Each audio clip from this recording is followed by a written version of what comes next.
Hello everybody, how are you today? I kind of wanted to switch gears a little bit here and talk about leadership. I know it's kind of funny because that's pretty much all I talk about. I love leadership. But I want to talk to you about leadership layovers. It's kind of a cute way to say what's delaying you. You know, I go to meetings. I was at a meeting earlier today, and we're going around and everybody's giving you input, and so many people would just sit there. And I see this happen all the time. Then the meeting's over and they all rush over and say, well, I would have said this, or I should have said that, or this or that. Why didn't you say something? What is delaying your flight? What is holding you up from your greatness? If you're a leader, be a leader. Why are you not standing up in crowds?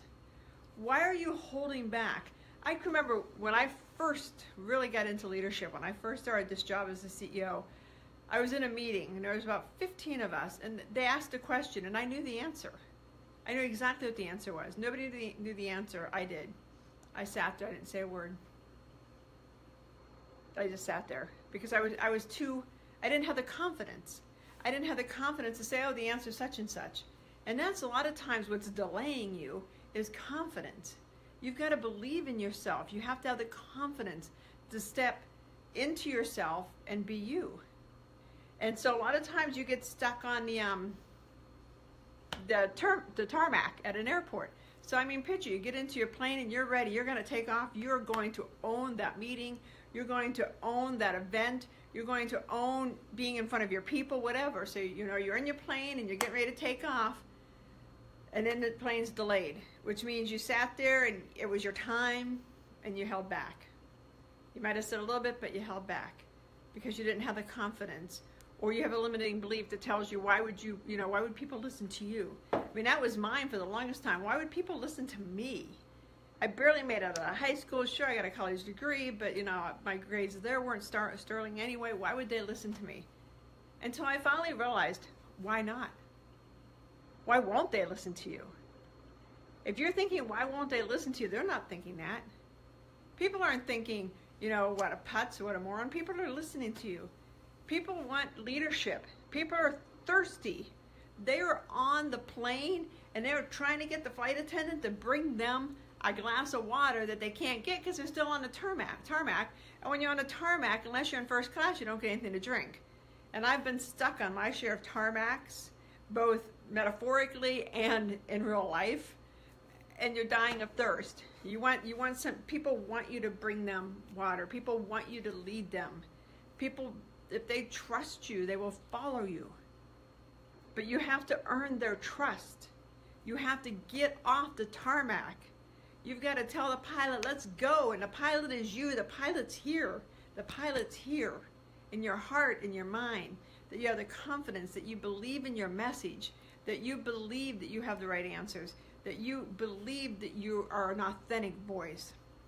I talk to so many women that want to start their own business, and they'll be like, well, I really can't because, so-and-so's doing it. I want to be, and this actually did happen recently, I would love to be a motivational speaker and help women become motivated and empowered to look within their soul. And I said, well, why aren't you doing that? Well, look at Oprah. Seriously? Seriously, because Oprah's doing it, you're not going to do it? Did you ever think that Oprah's voice is one voice and your voice is another?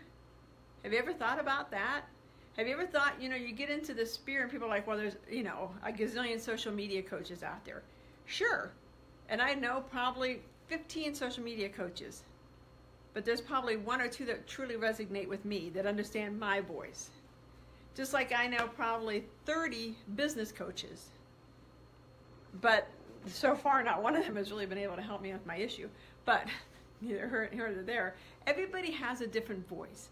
A lot of people aren't going to respond to my voice because I have a very, not to be egotistical, but I have a commanding presence.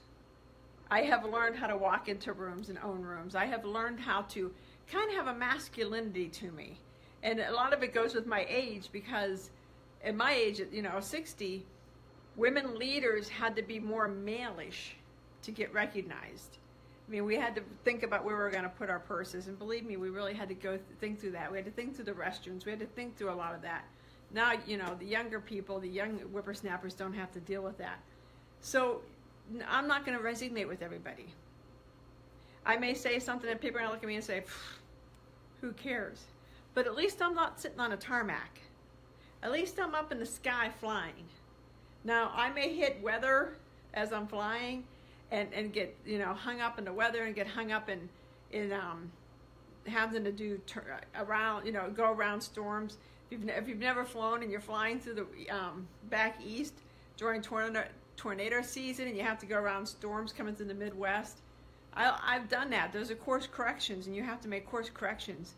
But stay true to your heart and stay true to who you are, and be your leader. And it doesn't matter if you're leading yourself. It doesn't matter if you're leading Girl Scouts, Boy Scouts. In fact, I think this is the last week for Girl Scout cookies. So sad. Man, I love those bad boys. Anyway, whether you're leading a soccer team, your family, a company, an organization, or your own business, it doesn't matter. Get off the tarmac. Figure out what's holding you back. And if you need help, let me know. I can help you. I am really, really good at figuring out what people's blocks are, what's preventing them from moving forward. What is their inner voice telling them? What is your ego telling you? How are you holding yourself so you won't move forward? Because I am the queen of holding myself back. The queen. So I've had to spend years trying to figure it out. So I recognize it pretty quickly in other people what's holding them back. And we can work together and we can figure it out so you can get off the tarmac. Get into the game. Get your business going. Get your corporate career going. You know, if you want promoted, then you gotta raise your hand and say, pick me. If you want to start your own business, you gotta raise your hand to yourself and say, I've got this. And every step of the way in your business, when things aren't working out, you gotta figure out what it is.